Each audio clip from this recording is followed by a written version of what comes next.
అందుచేత దేవుడు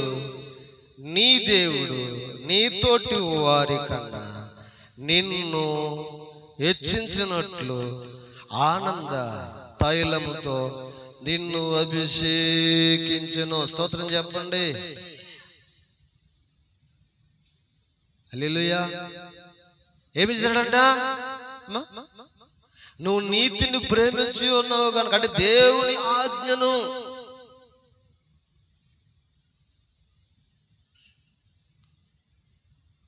ఏమంటే దేవుని ఆజ్ఞను నువ్వు అనుసరించి నీతి అంటే ఏంటో తెలుసా? మన బాప్తిజం పొందుకుని రక్షించబడినప్పుడు సేవకుడు అడుగుతాడు, ఏ సేవకుడైనా, విశ్వాసం ఒకటైనా నమ్ముతున్నావమ్మా? అవును నమ్ముతున్నానండి. బాప్తిజం ఒకటైనా నమ్ముతున్నావమ్మా? నమ్ముతున్నానండి. దేవుడు ఒక్కడైనా నమ్ముతున్నావమ్మా? నమ్ముతున్నానండి. మరి కష్టం వచ్చినా నష్టం వచ్చినా మరి దైవజనుడితో, మరి సంఘాన్ని విడిచిపెట్టుకోకుండా దైవజనుడితోనే ఉంటావమ్మా? సంఘాన్ని విడిచిపెట్టుకోకుండా సంఘానికి దైవజనుడికి సహకారముగా ప్రోత్సాహంగా ఉంటావమ్మా అని అన్నప్పుడు, అమ్మే నేను ఎక్కడికి వెళ్ళమండి, సంఘంలోనే ఉంటామండి అని చెప్పి ఏం చేస్తారు తెలుసా? ప్రమాణాలు చేస్తారు. హల్లెలూయా. పెళ్లిలో చేసిన ప్రమాణమును బాప్తిజం పొందుకున్నప్పుడు అంటే చేసిన ప్రమాణం మర్చిపోకూడదు. స్తోత్రం చెప్పండి. కొందరు మర్చిపోతారు, ఆ ప్రమాణాలు మర్చిపోతారు. అప్పుడు చేసిన ప్రమాణాలు మర్చిపోయి చేసుకున్న 3 నెలలకు 4 నెలలకు చేసుకున్న వాడిని, చేసుకున్న ఆమెని ఇడిచిపెట్టేసి వాళ్ళు ఉంటారు. కొందరు ఏం చేస్తారంటే చేసిన ప్రమాణాలు, ఒప్పందాలు, నిబంధనలు మర్చిపోయి ఇంకేం గమనించండి, తీసుకున్నప్పుడే 2-3 వారాలు వెళ్తారు మందిరానికి, ఆ తర్వాత ఆ మందిరానికి వెళ్ళరు. ఏం చేస్తారంటే ఏరో మందిరానికి వెళ్ళిపోతూ ఉంటారు అన్నమాట. స్తోత్రం చెప్పండి. వాళ్ళు నీతిమంతులు అవుతారంటారా? చెప్పండి. వాళ్ళు నీతిమంతులు అవుతారా? వాళ్ళు యథార్థవంతులు అవుతారా? వాళ్ళు నీతిని ప్రేమించేవారుగా ఉంటారా? ఈనాడు ఎలాగున్నదండి సమాజము చూడండి. నీతిని ద్వేషించేవారుగా ఉన్నారు, దుర్నీతిని జుర్రుకున్న వారుగా ఉన్నారు. మరి అలాగున్నప్పుడు దేవుడు ఎక్కడ నిన్ను హెచ్చిస్తాడు? అలాగున్నప్పుడు దేవుడు నిన్ను ఆనంద తైలంతో అభిషేకిస్తాడు. ఒక్కసారి ఆలోచించండి. అభిషేకం అనేది ఎలాగొస్తుంది?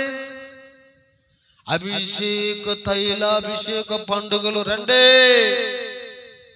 అంటే జనాలు కొల్లల కింద క్యాన్లో నీళ్ళేసి స్వేర్ చేసి కొట్టేస్తారు కదా. స్తోత్రం చెప్పండి.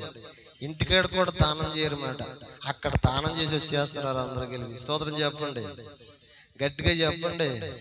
అది తైలాభిషేకమా?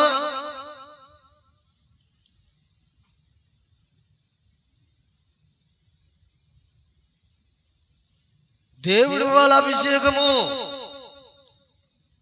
మనము నీతిని ప్రేమించేవారముగా, దుర్నీతిని ఎప్పుడైతే ద్వేషించేవారముగా, దేవుని ఆజ్ఞకు లోబడి దేవుని ఆజ్ఞను అనుసరించేవారుగా మనం ఉంటే, దేవుడే నీ ఇంట్లో పండుకున్నా దేవుడే నీకు అభిషేకం దేవుడు ఇస్తాడు. స్తోత్రం చెప్పండి.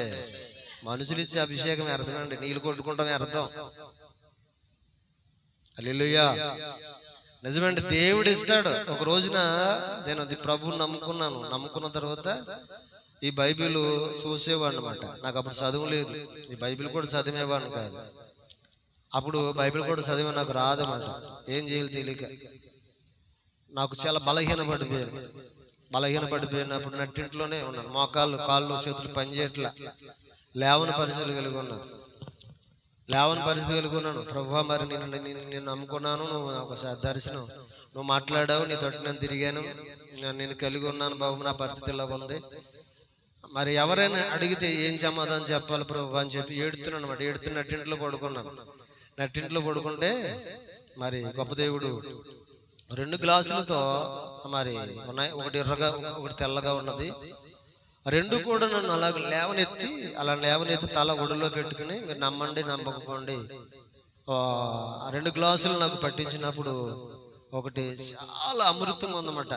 నా పెదాలు కూడా అంత ఆ తీపి నేను తట్టుకోలేని పరిస్థితి అన్నమాట. అంత మధురంగా ఉంటుందంటే అమంతంగా మెలుగు వచ్చింది. మీరు నమ్మండి నమ్మకపోండి, వెలుగు వచ్చినప్పటికి నోరంతా చప్పబడిపోయినట్టుగా నోరంతా సప్పబడిపోయినట్టుగా, అంత మధురంగా ఉన్న తీపిగా ఉన్న నోరు అప్పటికప్పుడే సప్పబడిపోయినట్టుగా ఉన్నది. స్తోత్రం చెప్పండి. ఆశ్చర్యపోయాను. ఆ దినము మొదలుకు నేనేం చేశానంటే ఈ బైబిల్ చదవటం ప్రారంభించాను. చదువుతూ మొదలెడుతూ ఉంటే, ప్రారంభిస్తూ ఉంటే, కలుపుతూ ఉంటే అప్పుడు నాకు ఆశ్చర్యం, ఏంటి బైబిల్ని చదువుతున్నాను, ఇది ఎలా సాధ్యం సాధ్యం సాధ్యం. చాలా మంది నువ్వు చదువుకోలేదు కదా, బైబిల్ ఎలా చదువుతున్నావు అని అంటూ మొదలు పెట్టారు. మా ఇంట్లో వాళ్ళు కూడా అలాగంటే మొదలు పెట్టారు. గత రాత్రి ఇలా జరిగింది, అప్పటి నుంచి బైబిల్ని ఎలా చదవగలుగుతున్నాను. స్తోత్రం చెప్పండి.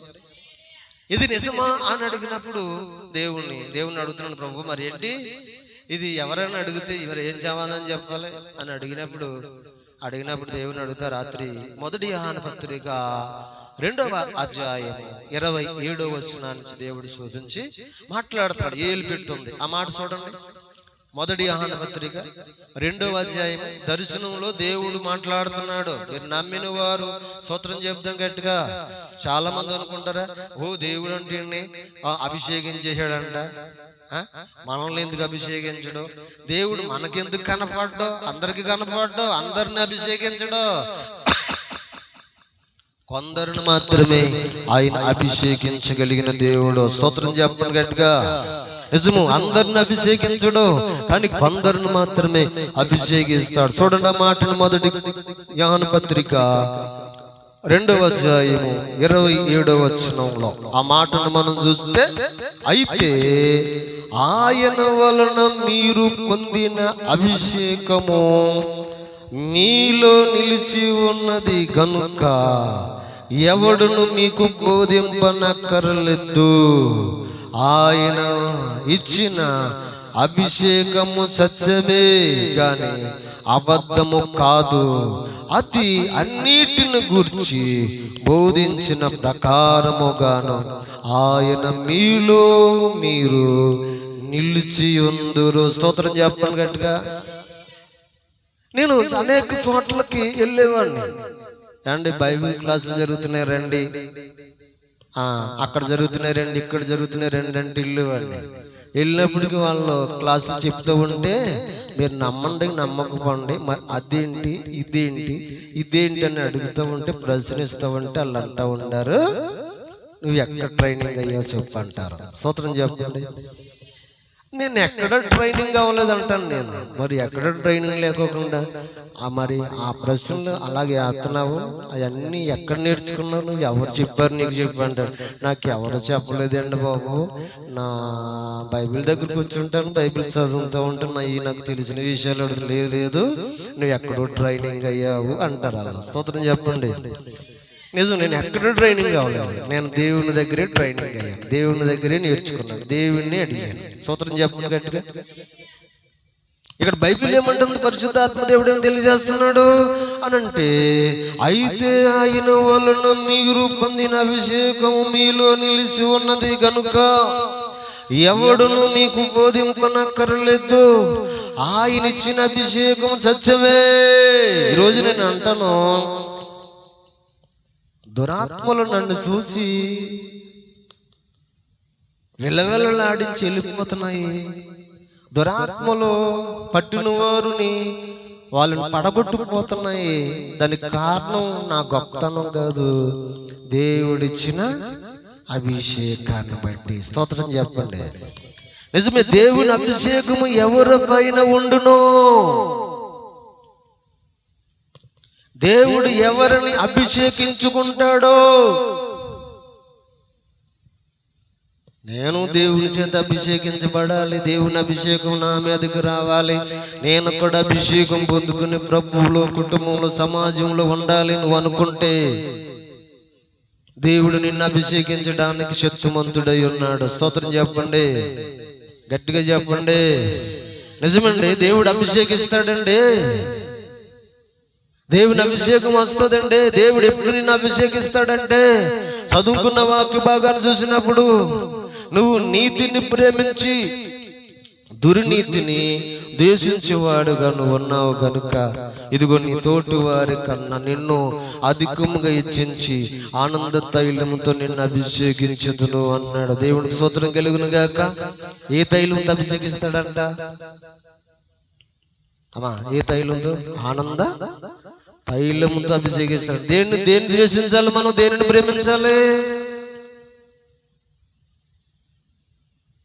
చెప్పాలి. నీతిని ప్రేమించే వారుగా ఉండాలి. దుర్నీతిని అనగా పాపమును మనం ఏం చేయాలంటే ద్వేషించే వారంగా ఉండాలంటే, పాపానికి దూరముగా, దుర్నీతిని, సకల విగ్రహారాధన కూడా ఏమవుతుందంట మరి దుర్నీతియే అన్నాడు అక్కడ.